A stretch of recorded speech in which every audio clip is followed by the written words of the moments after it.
The crisis of creativity. Step 1. I Promised the World.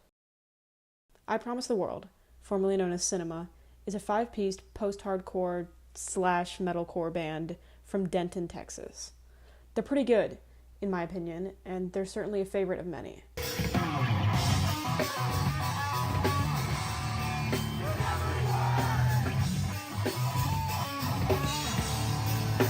Following the release of their first single in 2023, the band experienced a slow welling of support until the meteoric success of their debut album, Fear of the Fall, in 2024. As of April 2026, the top song from that record, O2, now boasts over 1.4 million streams on Spotify, and the band counts more than 100,000 monthly listeners. Late last year, the band signed to Rise Records, joining the ranks of inspirational acts such as Touche Amore and Bless the Fall.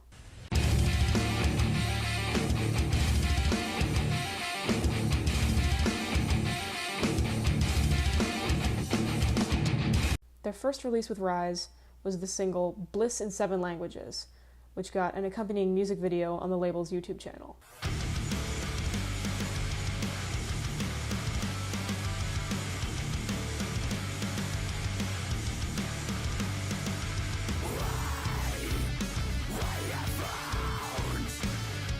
Sonically, Bliss is a near-perfect pastiche of mid-aughts conventions, contrasting harsh and melodic vocals from Hunter Wilson and Caleb Molina, chugging breakdown sections, and twinkly interludes. Visually, it's even worse. Under a wash of green-tinged, Twilight-esque color grading, wordless relationship drama plays out through the protagonist's flip phone. Intercut between the adventures of skinny white girl and emo boy are clips of the band performing in front of the same massive tree, dressed in tasteful t-shirts of the bands that influenced them. I'm gonna be honest. This video pisses me off. The song is unsubtle, sure, but watching it rendered visually is like being pelted with sidekicks, drowning in LiveJournal entries. I saw I Promised the World in November, and I want to say there were tons of rabid Zoomers just like me going insane for them, but the DC show seems to have been kind of an outlier. In spite of, by that point, being the second most listened band on the bill, the other acts were Restraining Order, Ben Quad, and Koyo, they were opening, and the audience of mostly beanie-wearing millennials stuck to the back. I've spoken to a couple people about that show, and many fans of I Promised the World said they hadn't even heard of it, which leads me to believe it was poorly promoted. I heard I Promised the World. I thought that was cool. Then I went and looked them up, and they're actually playing with my friends in End It. They're playing with End It in like Philly in January. I just saw them with Koyo at Pearl Street Warehouse. What's Pearl Street Warehouse? Whatever. Here's them playing the night after in Philly, just so you can see how nuts the crowd usually goes for them. And if you're wondering who that guy was, we'll get back to him. I'm not calling I Promised the World disingenuous. Much the opposite, I think the sincerity with which they present themselves and the homages they pay to prior bands exposes a phenomenon that is not at all unique to them. It's everywhere you look. Nostalgia has always been a fixture of society, sure, but the motivators behind it can change. Across culture, we're witnessing a problem within Gen Z and our artistic output. A crisis of creativity.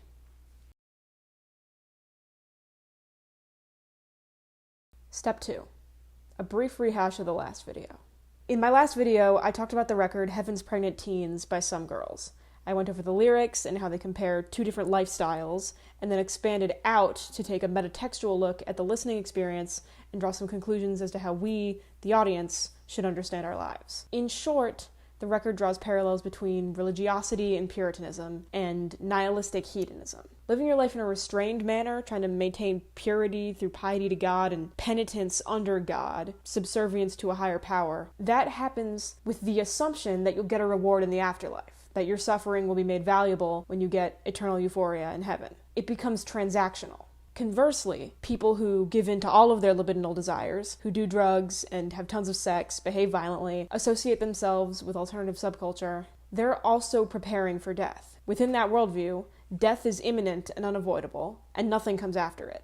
So it's in your best interest to get that euphoria now. It's not happening in heaven. So you'll see that both of these worldviews aren't really about living. They're about dying. That's the way that they construct meaning. But the record doesn't take a side. It condemns both ways of thinking. So how are we supposed to live? Well, this is where the actual music comes into play. The whole time, I've just been talking about the lyrics, but the sound of the record is pretty detached from the subject matter. It doesn't sound like Meeting God at the Pearly Gates or like mainlining heroin. It sounds like pain.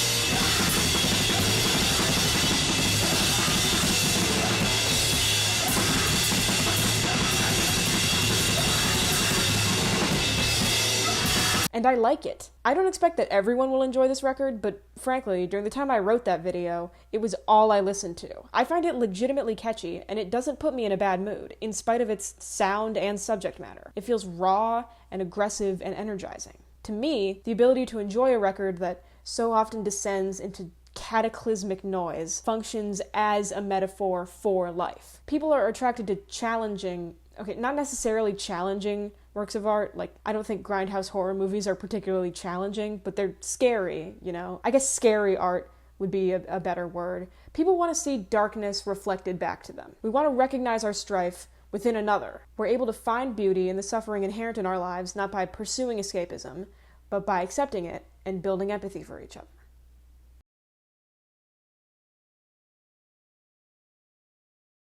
Step 3. Indie sleaze. In that last video, I also make some vague gesturings towards how the lifestyles teens describes have continued to crop up in the modern day. The counterpart I chose to teens as hedonist is the current wave of indie sleaze revivalists looking back on the mid-aughts and early 10s party scene, with all its grimy glamour, heavy drinking, and perceived sexual and financial freedom. It's not hard to understand why this time period and aesthetic appeals to young people.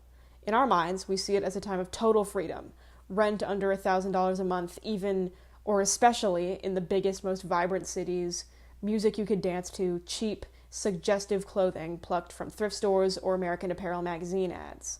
I think specifically of those American Apparel ads, which condense this understanding of sleaze so plainly. Meet whoever. Here's a paragraph about them, because this was the time of blogging, where suddenly anybody could expose exactly who they are and what they thought to the world, and where anyone's inane thoughts got thrust onto pedestals. And here's a chic, nonchalant, quirky picture of them posed against a landlord's special white wall. So naturally, we've reproduced and repackaged this period. Charli XCX's Titan Brat is probably the best example of indie sleaze revivalism, even if the actual sounds on the record don't really match up with what reception-era hipsters were spinning. Nevertheless, she's got the attitude down, or at least what Zoomers perceive the attitude to be, loud, abrasive, and unapologetic. More direct ripoffs include Charli collaborator The Dare, who is literally just LCD Sound System. He isn't even new to ripping off James Murphy. I actually used to be a fan of his old band, Turtlenecked, which just copies a different kind of LCD song. The desire to return to a millennial experience even bleeds over into technology. Artsy girls are now doing digital detoxes, buying dumb phones or straight up Nokias to avoid the perpetual doom scroll. Multiple people I know personally have valiantly rejected Spotify in favor of personal MP3 players. None of this is a bad thing. It's cool to see a move away from social media and the data harvesting invasion of privacy that comes with it.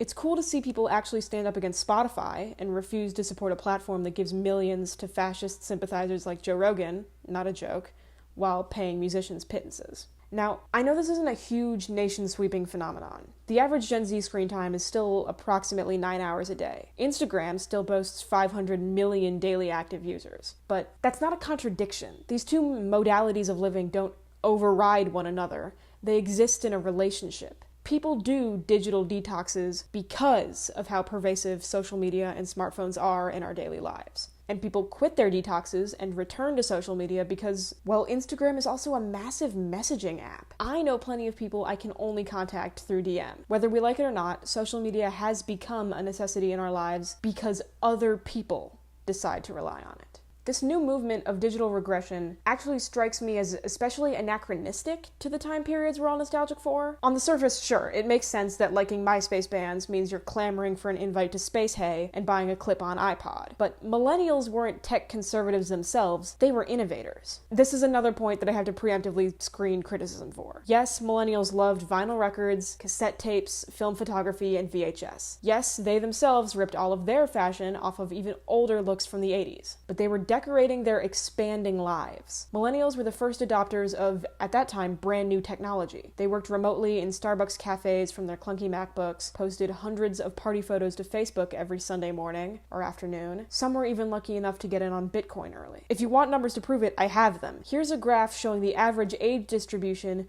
of social networking site users in 2008 and 2010, sourced from the Pew Research Center Internet and American Life Survey. The numbers on the bars don't correspond to ages, they represent a proportion. That tallest bar, representing 40% of social media users in 2008, denotes users between the ages of 23 and 35. The second tallest bar, representing an additional 28%, denotes users from 18 to 23. During the initial wave of social media, when it was a legitimately cutting-edge technology that increased global connectivity and created a new, democratized space for communication, millennials were at the forefront. Now, we're kind of trying to erase that reality by abandoning social media. Another step backwards. Step 4. Tradcaths. If indie sleaze kids are the hedonists, the Gen Z Christian revival exemplifies teens' Puritan archetype in the 2020s. In spite of the title of this chapter, I'm not just talking about Catholicism. Christianity across the board is seeing some odd demographic shifts. According to the Pew Research Center's 2025 Religious Landscape Study, only about 45% of American Zoomers identify as Christian, which is a 10% drop compared to 2014.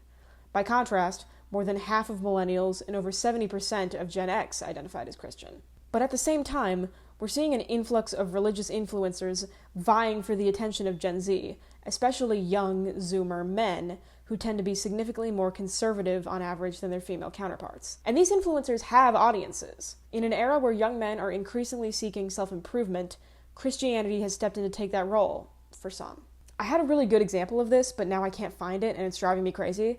It was a screenshot of a tweet, I don't use Twitter, where this guy is like, "Gym every day for the last 2 weeks. Just started Christianity. It's all coming together." And obviously tons of people are clowning him for framing religion like another kind of training regimen, but yeah, that's how it's being sold to people. Let's return to music. Last year, Christian music saw a surge on the Billboard 100, with multiple Christian-centric songs charting at the same time for the first time ever. These songs made their way to the top through social media success. Forrest Frank's Your Way's Better hit number 2 in digital song sales, while the singer's TikTok account climbed to 2.6 million followers. The other song on the charts was Hard Fought Hallelujah by Brandon Lake and the oft-maligned Jelly Roll, which charted for 22 weeks. On the surface, this resurgence in popularity doesn't seem as culturally or technologically regressive as the indie sleaze revival, or I Promised the World's audience of wannabe scene kids. But then you get songs like Josiah Queen's Dusty Bibles, maligning how Zoomers are just too into their phones to pick up the good book. If anything, Christian conservatism is the oldest and strongest form of social regression. When exactly was it that America was great? There's also another concurrent trend that often specifically draws on Catholicism: religion as an aesthetic. This has a lot more in common with the new hipster than it does the average Jelly Roll listener. Look up tags like girl blogger or coquette on Instagram and Tumblr, and you'll be inundated with pictures of rosaries, angels, and thin young women praying. Matter of fact, look up the fashion brand Praying, and you'll find products like a bikini set emblazoned with the Father, the Son, and the Holy Spirit over corresponding areas. They actually got into kind of hot water about this. Anecdotally, I follow a blog called La Mignonette, literally meaning the little darling, that posts images of priests and cathedral sanctuaries alongside cute cats and heart-shaped flowers.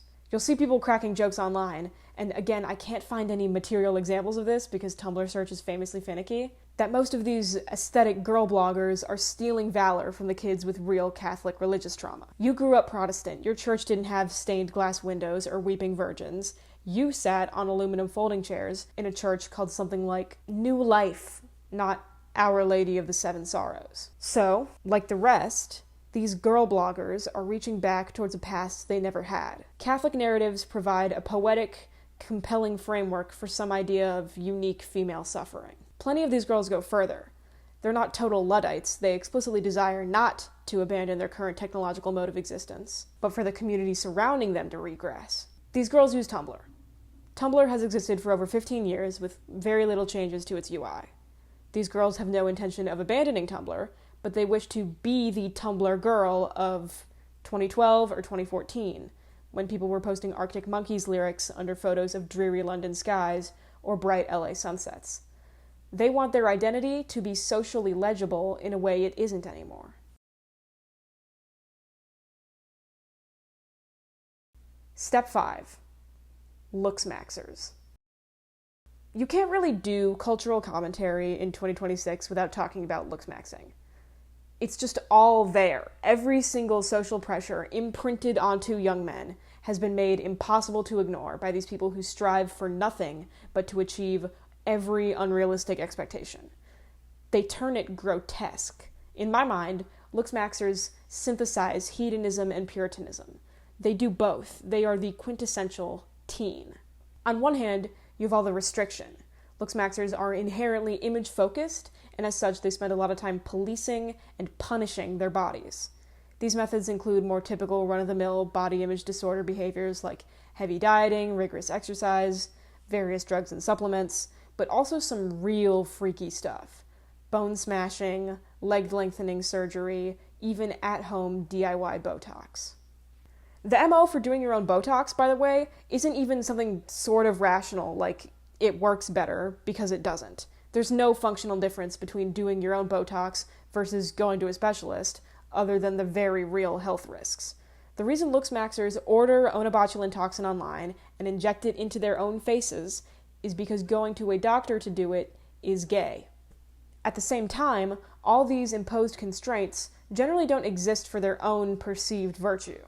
These guys want to increase their SMV, or sexual market value, so they can have access to sex.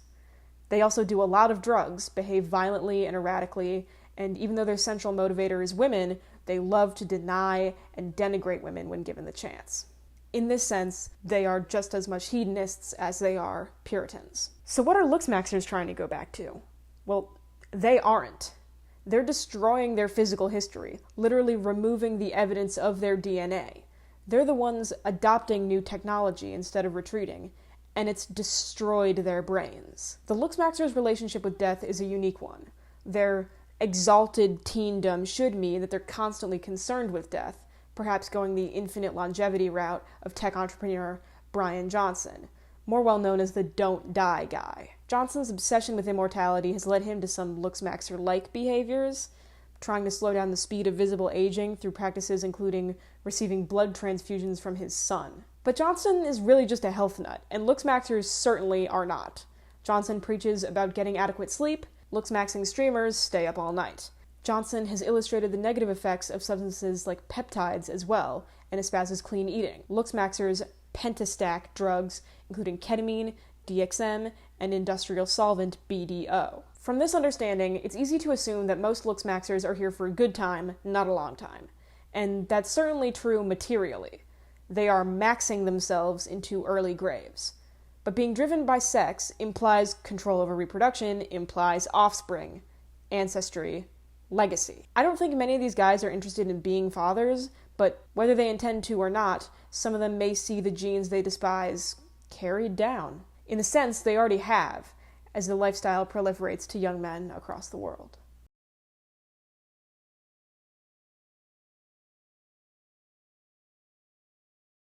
Step 6. I'm a hypocrite.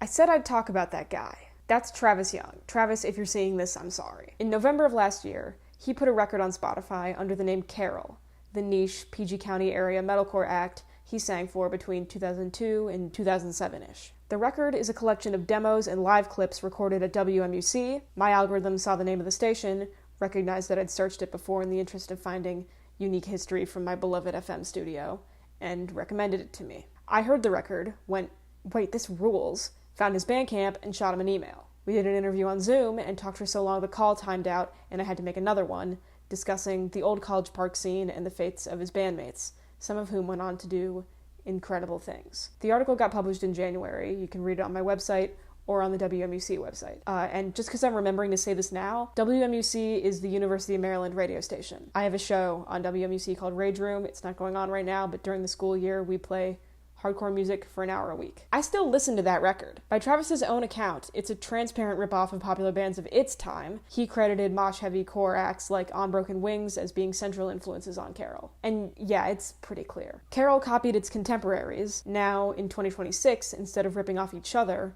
new bands rip off those same acts from 20 years ago. It's important to kind of explain where metalcore came from. As a portmanteau of metal and hardcore, I'm sure you can guess, but the initial boom of metalcore acts in the 90s and 2000s were taking death metal blast beats and at the gates 5/7/8 riffs and mashing them up with hardcore-style two-step sections and the occasional melodic singing.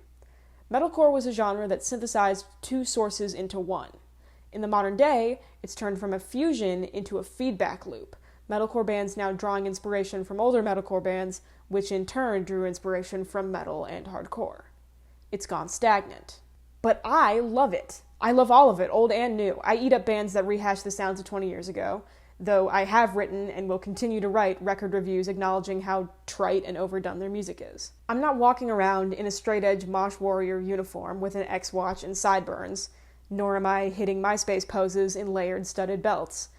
But I did make my own replica of an old Carol hoodie. I am no better than anyone discussed in this video. There is contemporary music and culture that I like, stuff that feels avant-garde and forward-thinking in the modern day, and I try my hardest to platform that stuff. But when I put out an article praising their work, I'm publishing it to a site I purposefully engineered to resemble LiveJournal on a platform that is literally named after GeoCities. So what do I get out of dedicating my youth to enshrining the past youths of others? That's a question I struggle with daily, and there aren't easy answers.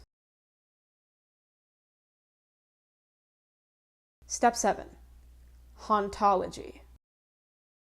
In his book Ghosts of My Life, writer, music critic, and cultural theorist Mark Fisher identifies a concept he calls hauntology. This isn't a word he invented, it's taken from French philosopher Jacques Derrida, originally used to describe dead ideas or worlds that continue to haunt the present. Derrida talks about the specter of Marxism in the West following the fall of the Soviet Union, the supposed end of communism globally. Even if liberal capitalist democracy has become the dominant economic system on Earth, it hasn't won, as in it hasn't achieved all of its goals.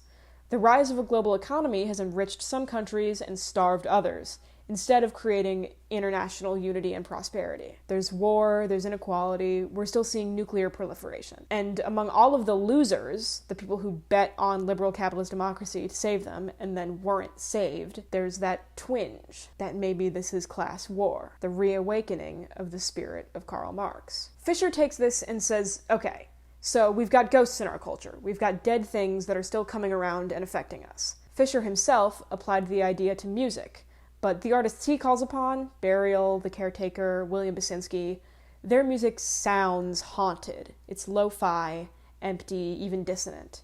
There's a whole lot of space. It invokes a very strong emotional feeling of nostalgia, muffled like you're hearing a party echo down the hallway.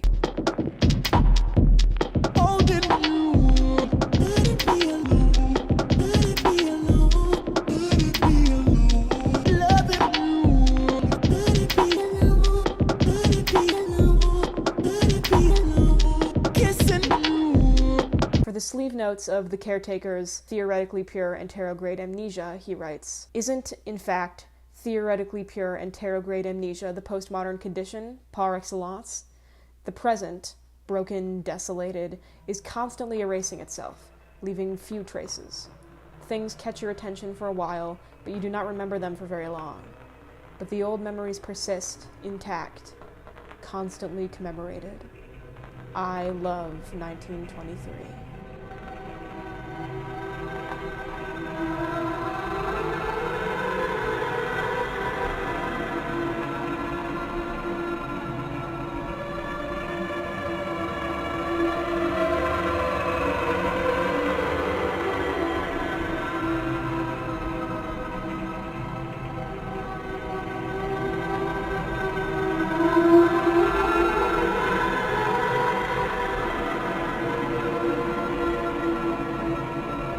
I'll spell it out for you. Our present modes of disseminating culture are ephemeral, lost in an infinite scroll. They're Instagram stories that disappear after 24 hours, constantly erasing themselves. At work, we're switching tasks every 47 seconds, according to attention researcher Gloria Mark. The past, that ambiguous, undefinable thing. That is unchanging and already known. If you want to listen to the records, they're there, most of them. The t-shirts, the style of dress, all of that remains static in our memory. I Promised the World is not The Caretaker. Their music doesn't make you feel like you're standing on the grave of the past generation. It doesn't ponder death. It willfully ignores death. It desperately tries to wrench the past back to us, to defibrillate a corpse that's going cold. I honestly hear kind of a joke being made about it in the song I Destroyed Disco by The Dare. So that's a play on a Calvin Harris song, I think. Wait, hold on. Let's actually look this up. I Created Disco. I Created Disco, which is a record by Calvin Harris. And then The Dare comes back, makes this song that sounds exactly like a Calvin Harris song, and says, I Destroyed Disco. He is reinvigorating this dead scene while also acknowledging that it's over. Fisher writes, the mark of the postmodern is the extirpation of the uncanny, the replacing of the unheimlich tingle of unknowingness with a cocksure knowingness and hyper-awareness. So, instead of reproducing dead culture through this sort of half-remembered haze, a la William Basinski, it's condensing all of it down into one perfected facsimile. I Promise the World isn't ripping off just one band. They're doing Hope's Fall, Bless the Fall, Under Oath, Alexis on Fire, Misery Signals, Glassjaw. They're named after a Seosin song. Cocksure knowingness is being a student of the past, being so thoroughly educated on all of these discographies in order to replicate them flawlessly. Fisher contrasts this postmodern approach with the hauntological approach, describing the music distributed by Ghost Box Records as a conspiracy of the half-forgotten, the poorly remembered, and the confabulated. We remember everything, and we have nowhere to take it. Step 8. The future. So here we are. We've talked enough about what's happening, we've explained the mechanisms behind it, we can now understand the why. I think Gen Z's preoccupation with specifically mid-2000s aesthetics is easily justified. It's the period immediately preceding our births. Presumably, our entire lives have been one steady downward spiral, so the past must be when life was actually good. But obviously most of the past sucked. It didn't have our social progressivism or cushy technology, and thus, by Goldilocks principles, the time right before we all came around must have been the just right. The comparison is an apt one. We're basically back where we started the millennium, locked in an interminable war in the Middle East that's largely unpopular, technology continuing to improve at light speed, reality TV is in, and being thin is all the rage. But it's different now. It's worse. There are factors making our current lives a struggle. Youth unemployment is higher, the cost of living crisis marches to its peak, and then there are all the things preventing us from imagining a future. A climate change apocalypse looms over all of our heads. Encroaching fascism is determined to fracture and destroy our country.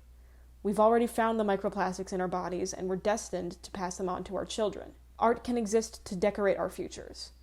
It can lead us into another world, or it can be an elegy for what we're currently losing, a slow, leaking wound. I want art that grasps onto life, to our continued lives.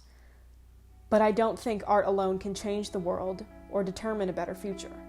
It's up to us to make material change, and it's not looking easy. But don't just stand there.